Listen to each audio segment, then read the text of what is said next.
How was your marriage, Are Nick? you asking me if I killed my wife? Man of my dreams. This man of mine may kill me. What about my son, Nick? This man may kill me. In her own words, This man may truly kill me. You ever hear the expression, the simplest answer is often the correct one? actually,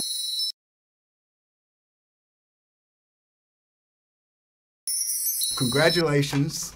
I gotta get it for you. No, you homegirl from Kansas City, went to KU, University of Kansas, Rock Chalk Jayhawk. Yeah. Yes. No, job well done. Now switch over to you.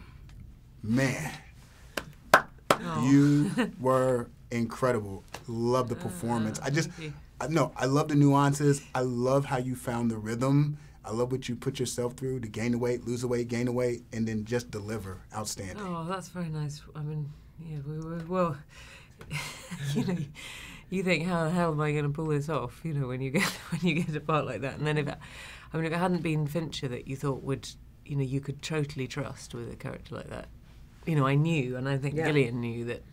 You know, he thought she probably thought whoever this Brit is, at least we got David. Right, the guide you yeah, through. he'll make sure she doesn't.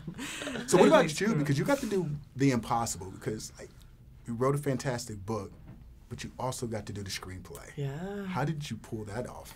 You know, it was exciting. I mean, when the book was optioned and it was going to become a movie, I was, you know, only I can write the screenplay. It has to be me. It has to be me. And then they're like, okay, write it. And I was like, oh, wait, hold on. Be careful what you ask for. Exactly. It's a complicated sort of thing to do, to figure out. It's very different from writing a novel. But for me, it was so much fun to kind of, I mean, I'm someone who likes to fiddle with my manuscript until they yank it from my hands and send it to press. So to get to revisit it again and take it apart and turn it into this other, you know, this new creature, this movie was really fun for me. It's fun.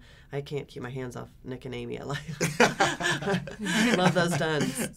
Yeah, talk about the overall theme, because it sort of like just brings relationships to a different viewpoint.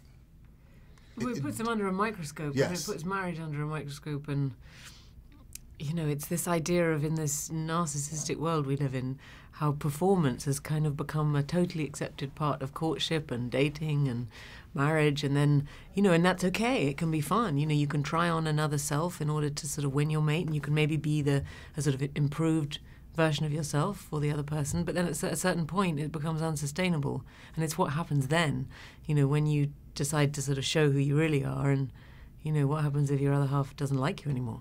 I mean, that's that's maybe a bit, I don't know, that's too simplistic, I don't know, but that's what interested me. And it's the idea that Nick and Amy, they're sort of, when Amy's definitely a type A personality who sort of wants to, you know, get the performance out of everybody, and then, you know, when she feels that Nick's getting lazy in the relationship.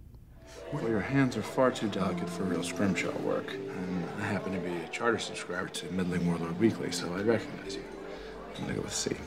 And you? Who are you? I'm the guy to save you from all this awesomeness.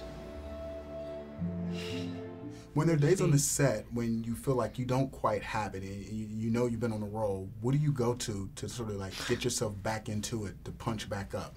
Oh, that's a good question, because sometimes, you know, it won't just be on a day. It'll be, you're shooting a scene, and it's all about sort of managing your adrenaline and all the stuff that courses through your body, and sometimes you just feel, you slump and you think, how the hell am I going to kind of gear back up again? And you have to, you know, sometimes it's like you have to have a milkshake, or you have to go for you have to go and get some fresh air. You have to kind of, you sort of think, what is it? Is it caffeine? Is it sugar? Is it food?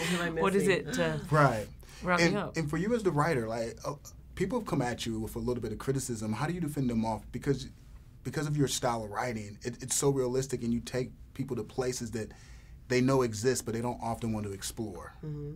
Yeah, I mean, I've always said from the very beginning, my stories are not for everyone. You know, I don't write, you know, stories about a hero's journey. I don't write stories, you know, that are going to be uplifting and teach you how to live your life. You know, if you're trying to look for, you know, a friend in a book, you might not find, you know, the friends in my book. Like my goal is very different, which is to look at the, you know, at human people and how they actually really work. Good people and good people doing bad things and bad people doing good things, and the whole big mess of human existence. And you know, it's dark. It's a dark look very often. So, you know, I think if you want that sort of ride, that you're like my stories, and if not, you know, you might not. I think the thing is about Gillian's books is that you start off thinking you're reading a story about them, you know, these people, and then somehow in every single book she writes, you suddenly have this moment of identification.